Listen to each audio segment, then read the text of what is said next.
میں یہ چاہتا ہوں جہاں پر آ کر ہم رکے تھے وہیں سے ہم پھر آگے بڑھتے ہیں.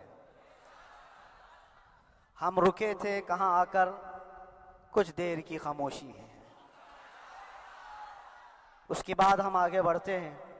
اس لیے کہ مجھے کوئی شعر اب یاد کرانے کی ضرورت نہیں، اور نہ ہی کسی کے سامنے کچھ بولنے کی ضرورت ہے. حالات تو ایسے تھے کہ جو نان مسلم تھے وہ بھی ہمیں جیل میں دیکھ کر یہی کہتے تھے کہ آپ ہی نے کہا یہ فلاں بات. ہم نے کہا اللہ تبارک و تعالیٰ نے تم کو بھی یاد کرا دیا. میرے عزیزو، ستیزہ کار رہا ہے ازل سے تا امروز، شرار ابو لہبی سے چراغ مصطفی بھی. یہ آج کل کے معاملات نہیں، ابتدا سے حق اور باطل کے معرکے ہوتے رہے. لیکن ایک بات میں آپ سب کو بتانا چاہتا ہوں، مظفر کو مقید نہ سمجھ اے سیاد. سیدنا مظفر حسین کچھوچوی رحمۃ اللہ تعالی علیہ جیل گئے تھے، قید میں تھے.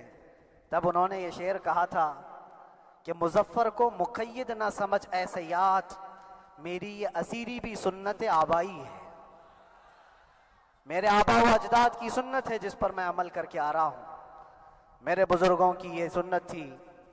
بہرحال جن کو جس راستے سے مجھے گزارنا تھا، لوگوں کے دلوں میں یہ ٹھنڈک تھی شاید کہ زبان بند کر کے چند دنوں کے لیے قید کر دیا جائے، مگر میرا عقیدہ یہ تھا کہ اللہ تبارک و تعالی جب تک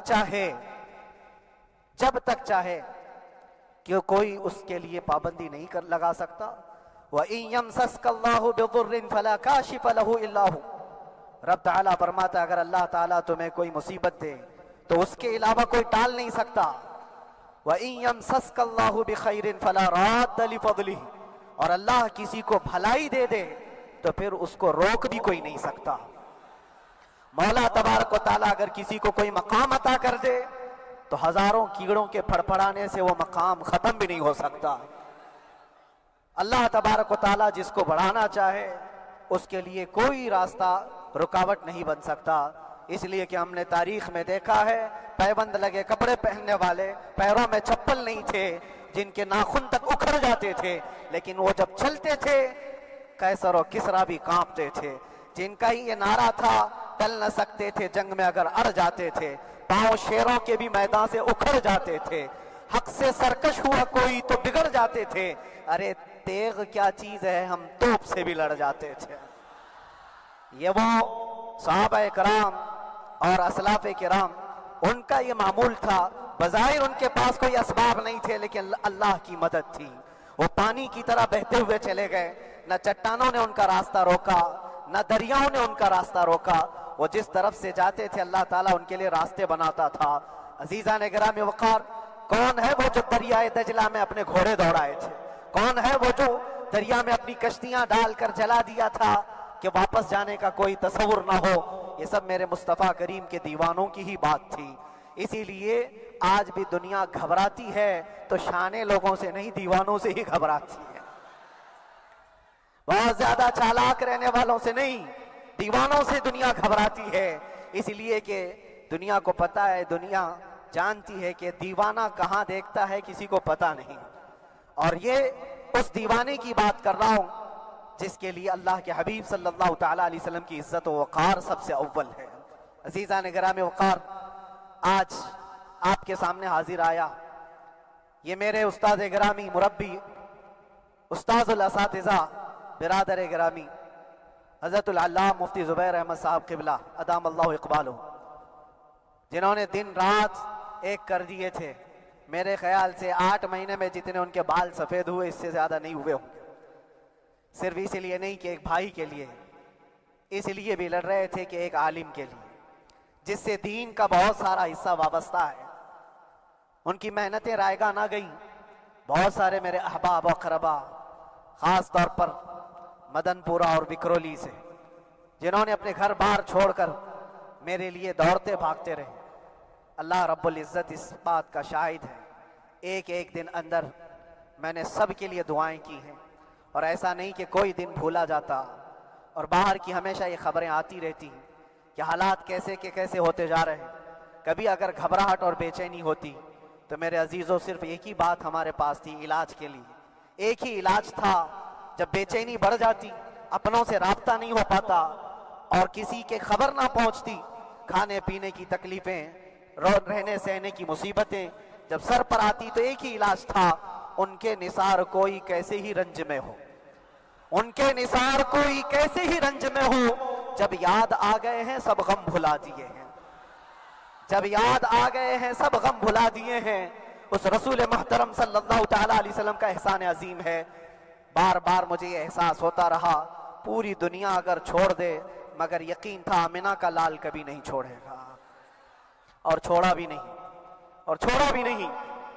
ہر رات جو ہمارا معمول تھا ہم نے جو دیکھا، ہماری پچھلی زندگی میں ہم نے اتنے عجائبات نہیں دیکھے ہوں گے جو 8 مہینے کے اندر ہم نے دیکھے.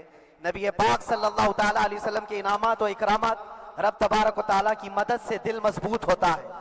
عزیزان گرامی، ہم نے تو وہاں ایسے لوگوں کو دیکھا جو ڈپریشن کا شکار ہو کر کافر بھی ہو گئے اور حالات سے گھبرا کر کے وہ انکار کر بیٹھے کوئی خدا نہیں ہے، کوئی مدد نہیں آتی ہے.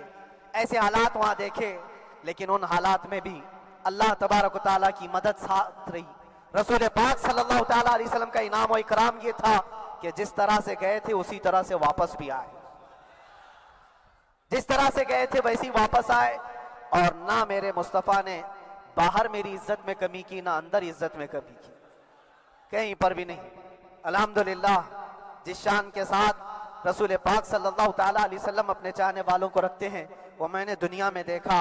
اور پھر یہ عرض کیا آقا آج آپ کی عزت پر بات کرنے والے کو چاہے وہ 1000 کال کوٹری کے اندر ہو آپ عزت کے ساتھ بٹھاتے ہیں تو پھر قیامت کے دن اس کی عزت کا کیا حال ہوگا. عرش حق ہے مسند رفعت رسول اللہ کی، دیکھنی ہے حشر میں عزت رسول اللہ کی. میرے عزیزو ایک بات کو طے کر کے چلو، انہیں جانا انہیں مانا، نہ رکھا غیر سے کام، للہ الحمد میں دنیا سے مسلمان گیا. اس ایک بات میں جو عزت ہے دنیا کے کسی مقام و منصب اور مرتبے میں عزت نہیں ہے. اور حالات دنیا انشاءاللہ میں سناتا رہوں گا. اللہ تبارک و تعالیٰ جب تک یہ زبان رکھا ہے حق بولتے رہیں گے اور سناتے رہیں گے، اور بھی حالات آپ کو انشاءاللہ العزیز آگے سناتے رہیں گے. لیکن آج خصوصیت کے ساتھ میں جمعہ کے لیے اسی لیے حاضر آیا کہ یہاں کے لوگ پل پل یاد کرتے رہے. حضرت مجھے ہر بار خبر دیتے کہ جب نماز سے فارغ ہو کر کے میں نکلوں تو مجھے لوگ پکڑ لیتے کیا ہوا، اب کیا خبر ہے. تو جس قدر آپ کی بے چینی تھی، بے قراری تھی، میرے عزیزو مجھے بھی ملنے کی بے چینی اور بے قراری تھی. لیکن یہ ایک سٹیج تھا جس سے گزارا گیا ہے، ایک مقام تھا جس سے گزارا گیا. میں تو ایک نکما آدمی، میں تو ایک کم پڑا ہوا ہوں، لیکن آپ کو بزرگان دین کی اگر تاریخ پتہ ہو، امام اعظم ابو حنیفہ رضی اللہ تعالیٰ عنہ جن کو ناحق جیل میں رکھا گیا تھا، امام موسیٰ کاظم رضی اللہ تعالیٰ عنہ 7 سال تک قید میں رہے. یہ کون امام موسیٰ کاظم جن کے دربار میں جانے کے لیے غوث اعظم عبد القادر جیلانی رضی اللہ تعالیٰ عنہ 4 کلومیٹر دور اپنی چپل اتار دیا کرتے تھے. امام موسیٰ کاظم کا وہ دربار ہے جن کو باب الحوائج کہا جاتا ہے. اس امام کو 7 سال تک بغیر کسی قصور کے قید میں رکھا گیا، اور حد تو یہ ہے کہ اسی قید خانے میں زہر دے کر کے آپ کو مارا گیا ہے. آپ کا جنازہ جیل سے نکلا تھا. امام احمد بن حنبل جن کو 5 لاکھ حدیثیں یاد ہیں نبی پاک صلی اللہ تعالیٰ علیہ وسلم کی، بغداد کے سر بازار آپ کو ننگی پیٹھ پر کوڑے مارے گئے. آپ کو اندازہ ہے بزرگان دین کی ایک لمبی فہرست ہے. جب میں وہاں گیا تھا تو ایک بزرگ کی بڑی یاد آئی، وہ تھے حضرت مجدد الفیسانی رضی اللہ تعالیٰ. اکبر جیسے ڈکٹیٹر کے سامنے، اس زمانے کے سب سے بڑے ڈکٹیٹر بادشاہ کے سامنے آپ نے حق بات کا اعلان کیا تھا. مجدد الفیسانی رحمت اللہ تعالیٰ علیہ نے فرمایا تھا کہ اسلام نام سے جو دین ہوگا وہ محمد عربی کا لایا ہوا ہی دین ہوگا، کسی اور بادشاہ کا بنایا ہوا نہیں ہوگا. اس بات پر آپ کو قید میں ڈالا گیا تھا، 8 سال تک قید میں رکھا گیا. 8 سال میں بادشاہ مر بھی گیا، بیٹا بادشاہ بنا، لیکن کسی نے آ کر جہانگیر کے سامنے یہ بات رکھی کہ آپ کے باپ نے جس مولانا کو قید میں ڈالا تھا گوالیار کی جیل میں،